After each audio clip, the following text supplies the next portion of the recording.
Hello, dear friends. Welcome to the online classes of P2000, Education 3000. I am Noemi Paiman, and today we go on with our 7 petal school with the pink petal, the third petal.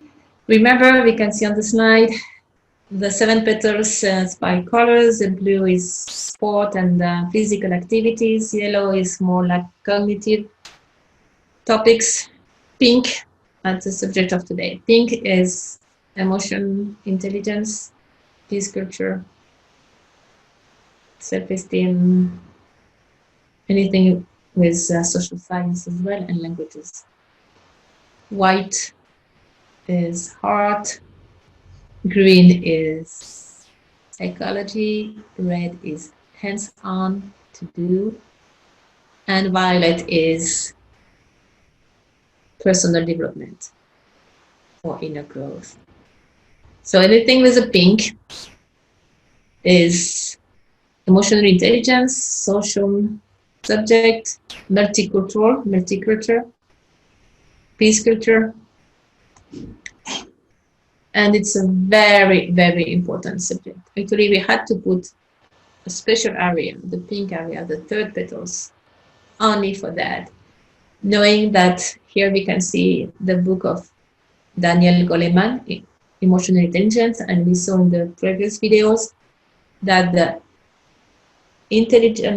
emotional intelligence is more important than the IQ, the intellectual quotient. So if it is more important, it has to be part of the curriculum, and we have to take care of that, address emotions, address self-esteem, address the culture, a peace culture from the school, from the learning process for everybody. So the pink petal, for instance, we can have a lot of cooperating or cooperative activities. Let's paint the classroom or build something or do a project together. We can have a lot of non-competitive games or cooperative games. And there is a lot of activities you can find in YouTube, in internet. There is a lot that can be done from very little to all the way to the university, actually. It would involve all the activities and tools for peace culture. And here we have an old book, which is called School's Embassy of Peace. And we will see that a little bit later. Any tools on no violent communication. Actually, I would recommend that at the beginning of each year or school year, to have to review our non-violent communication skills. The students, the parents, and the teachers and the staff. This is basic. How to express something, how to ask something without hurting anybody or get angry or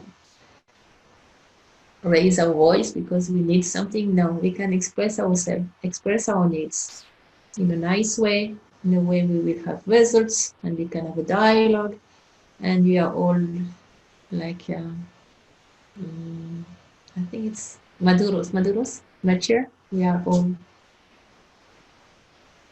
on a beautiful level of communication, of wisdom, of peace and inner peace, and this is what we want inside the school. I recommend again the book of Marshall Rosenberg. It's called No Violent Communication. This book, actually, everybody can study it, or we can do some exercise based on this book with all the grades. You see on this picture, this is a kindergarten. The kids are 3, 4, and 5 years old, and every day they start the day with this circle. First they have some exercise, then they paint mandala, then they have the circle, and it's called emotion circle. And with this circle they can freely talk about anything they want, their emotion, how they feel, what happened, if something bothers them, and only the kids talks. The teacher, they keep silent. And it's amazing because sometimes you want to say something and the other kid is saying that and is giving the answer, is helping the other kid. And as it comes from them, it builds up self-esteem, respect, listening capacities, and it will really prepare them for the life, for when they are teenagers, how to handle their friends, their boyfriend, girlfriend, their family letters, their co-workers letters. It's a great gift to give them for their entire life. If there is something we can give them, it's no violent communication. It's so useful, so useful. And the fit body, the blue petal. That's wonderful. So that's for the no violent communication and the circle of emotion or listening circle. And I would recommend to do every day. Or circle of peace we can do as well when there is a problem, or assembly, school assembly every week, for instance, where this is different from the listening circle. The assembly is when we talk about how to organize the school, how to manage some issues, and it's very good, and it's part of the pink petal as well, and will prepare the kids and the young people to real life and to real team building and real co-create a society and project and issues that concerns all. This petal includes ancestral pedagogy, and this is beautiful. It's like to reconnect with our ancestors, first from the family, grandparents and great-great-grandparents, and then all the cultural background we all have, and it gives good roots, and it's very nice to honor the ancestors. It's part of this petal, and it's called ancestral pedagogy. There is a lot of activities you can do, and the pink petal includes peace culture. So we have 8 levels of peace. Remember, when we talk about peace, usually we have the 3 components: peace with oneself, inside, first one; peace with the others, that's why no violent communication and all these tools; and peace with nature.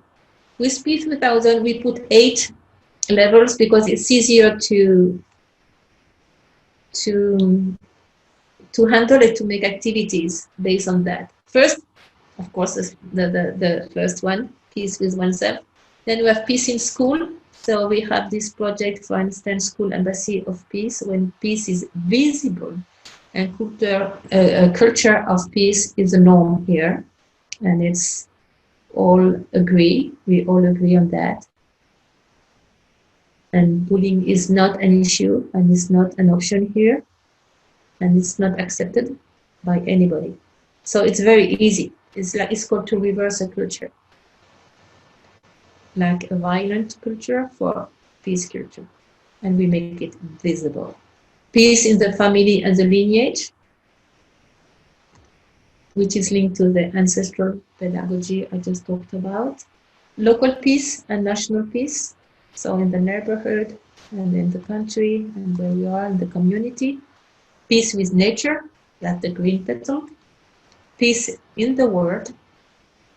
For instance, we can have in the corridor, we can have maps of the world and all the culture and all the different ethnic and continents, and with symbols of peace everywhere, and we make it visible, and there is like people joining hands and together, and have maps of the whole world visible, especially in the corridor or at the entrance. And we can have a mural of peace as well. Mural, a big painting and a big piece of art. Universal peace, it will be like peace, like being peace with everything. Peace with the cold, with the warm, with the mosquitoes, with the fact we are here on Earth, with something to do, to offer. Peace with everything. It's more like a Zen concept, and it has to do with violet petal as well. And finally, peace with history and religion. Present history from I mean, not only war, there was some peace moment, and there was great peacemakers like Nefertari in Egypt. She is the first woman as a peacemaker, and she was an ambassador of peace in the ancient Egypt. And religion, so we could learn all the compared religion, all of them. It's nice for the children and for the young people to have an approach of all the religion, and it will be part of the curriculum as a peace tool. We use language, it's called Language 2000, as a tool for peace culture. Of course, if a young person knows a lot of languages, he will know more culture, he will be exposed to more kind of alphabets, his mind will be open, it will be open heart, open mind approach and perspective for them. We recommend International English for Peace, when we learn all the kind of English from Australia to the States to England, Ireland, and peace English as second language. So how you speak in English in India, in Japan, in China, in Africa. So that will be using English, that sometimes they don't like it, English. But if you switch English for International English for Peace, they will like it, because they will know it will make us closer to each other, more brother and sister, and it's one planet, and it's nice. And you can Skype with all the countries in all this kind of English. And it's very good. It's very pedagogical, and it will open everybody to peace culture in their work scale. I would say to learn a language of your neighboring country. Let's say if I am in Bolivia, I have Brazil, so we will include Portuguese in the curricula. If I am in France, the neighboring country will be to learn English, some German, some Italian, and then we can make field trip or Skype or Zoom to chat in those different languages. I definitely recommend Mandarin for two reasons. Mandarin is beautiful, Chinese Mandarin, because it's pure symbol, so it will open our mind to symbols, meta languages, and the characters are so beautiful, and you can paint them. So it will work a lot with the right brain, right hemisphere of the brain. And plus, 1% out of 5 around the world will speak or read Mandarin. So that's big. And it's a beautiful language. Personally, I like it very much. Arabic, it can be Arabic or Hebrew, or a language that's right from right to left, because that will wire the brain the other way around. It's very good for a beautiful brain plasticity, and usually it will open up, especially with Arabic, for instance, with Middle East and to other culture, and then it's very pedagogical, and it's very part of the peace culture we all seek. Native language, if you have a native language, for instance, in Bolivia, we have Quechua, Aymara, Guarani, and the other 30 other languages in the Amazon part. It's very good for the roots, and to know this kind of sound and this kind of structure, it's excellent and extremely pedagogical, and also cosmovision of those countries. Maybe if you're in the state, you can learn some Lakota, some Sioux. We do have many languages of there still. Mayan people. Sign languages. Sign languages, it's nice to know at least sign language for people who can't hear, and some braille for people who can't read or see. And it's very good for the kids, so they are sensitive, they are aware of the other reality of other kids or other people. So it's very, very pedagogical to know this kind of language. It can be sign language or braille. Remember I told you about schools, Embassy of Peace. It's a program. There is an old book in the website, our website. It's in Education 3000 and Pedagogia 3000.info on both websites in English. It's 4 phases. First, we have a diagnosis, and it's a test with 100 questions. So you can do it at the beginning of the year and at the end of the year, and every year you can see your score. And by the same test is done that you can see where you have some weak points or points you have to work on. And then we have the startup phase and phase 1, which is usually 1 school year, and then phase 2, which is like consolidation or strengthening the whole process. The entire educational community assumes a commitment to be on the sea of peace and carry out the action plan, and we have a flag. So the flag will be 3 circles, and inside the 3 circles you put your own school symbol or your country or something that's important in your cosmovision. Like for Bolivia, we have the chacana in the middle because that's a symbol we use. It's an ancient symbol, and that would be the flag. So the idea is to have the flag at the entrance on every Monday. We can have the flag and have the flag up, or we can have a song about the word, about the Joyce hymn, Himno a la Alegría. I will find the name. Or we can have something that shows we are one earth. And we have this flag next to our flag. That's for the pink petal. It's a very beautiful petal. It's so important. It's a key petal. If you want to switch in the society, in oneself, in the family, in the schools, the pink petal allows this transition. A transition of paradigm, of cooperation, of peace. And I think it's fundamental in the teaching learning process. And this will change many, many things. And it's easy to implement. It's fun. It's, as I said, open the heart, open the mind. It's called open mind, open heart attitude. And that will change many things in the world. Thank you so much. And I see you at the next video.